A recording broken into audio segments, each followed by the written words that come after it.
السلام علیکم ګرانو ماشومانو، خدای وکړي چې یوه میاشت رخصتي مو په خیر او خوشحالي سره تیر کړې وي. ګرانو شاګردانو، تاسو پوهېږئ چې بیرته یوه میاشت مکتب مو بیا د کرونا د ناروغۍ له امله چیښتي بیا رخصت شوي دي. نو په دې خاطر موږ غواړو چې درسونه د واتساپ له لارې تاسو ته واستوو. تاسو بیرته خپل درسونه زده کوئ، کورني کارونه به کوئ او بیرته موږ ته ویډیو کوي، موږ ته به استوئ. زه ستاسو د لومړي ټولګي د ریاضي استاد یم. نن تاسو په تېر درسو کې تر 28مه صفحې پورې درس ویلی و. نن راځو 29مه صفحې ته چې په هغه کې د لوی او کوچني عددونو ښودنه دي. ښه ګرانو ماشومانو، لکه څنګه چې تاسو پوهېږئ د لوی او کوچني عددونو ښودنه موږ په دغه دوو علامو سره کولی شو چې لوی او کوچني عددونه سره وښیو. دا هم د مساوي علامه او دا هم هغه علامه ده چې د په واسطه سره موږ عددونه پرتله او مقایسه کوو. هر عدد چې مو غټ و د دې خوله د هغه عدد خواته او هر عدد چې مو کوچني و ښایي هغه عدد خواته.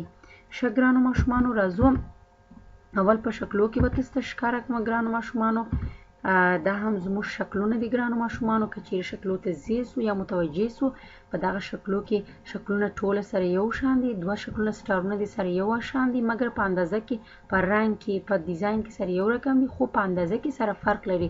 د دې دپاره نو موږ لرو باید د دغه علامې څخه موږ چې شو کو دلته کار واخلو چې کم یو مو لوی دی کم یو کوچني. تاسو خو پوه شوله چې دا سټار مو غټ دی، نو موږ چې کوو دا علامې مخ ته د سټار خواته اړوو.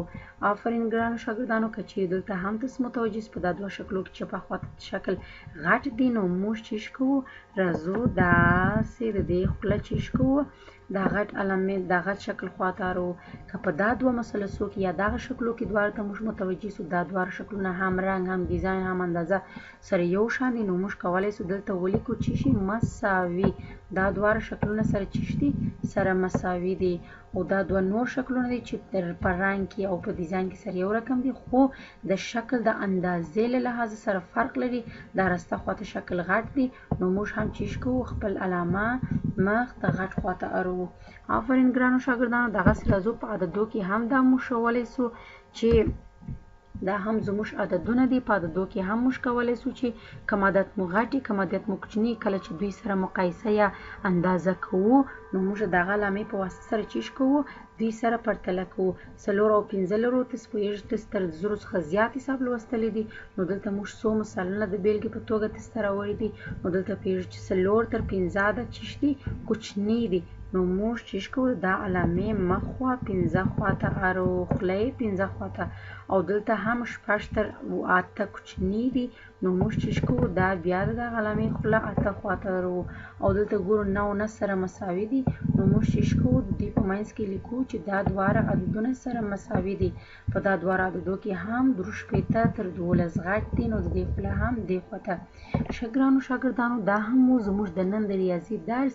راځو ستاسو کورني کارونه ګورو چې کورني کارونه ستاسو دپاره مو جوړ کړي دي. دا کورني کارونه په خپل کتابچو کې به کوئ، سره رسوئ، سره جوړوئ او بیرته ویډیو کوئ، موږ ته به استوئ. او دا هم بلې صفحې ته راځو ګرانو شاګردانو، یو دغه کورني کار مو هم شته، دا هم ستاسو کورني کار دی. دا هم به حسابوئ، په دغه خانو کې به ګورئ چې کم یو غټ دي کم یو مساوي دي، په دغه علامو سره به دا په نښه کوئ او موږ ته ویډیو کوئ، موږ ته به استوئ. تر سبا ورځې دپاره ښه ورځ، ښه چانس دی. د خدای په امان.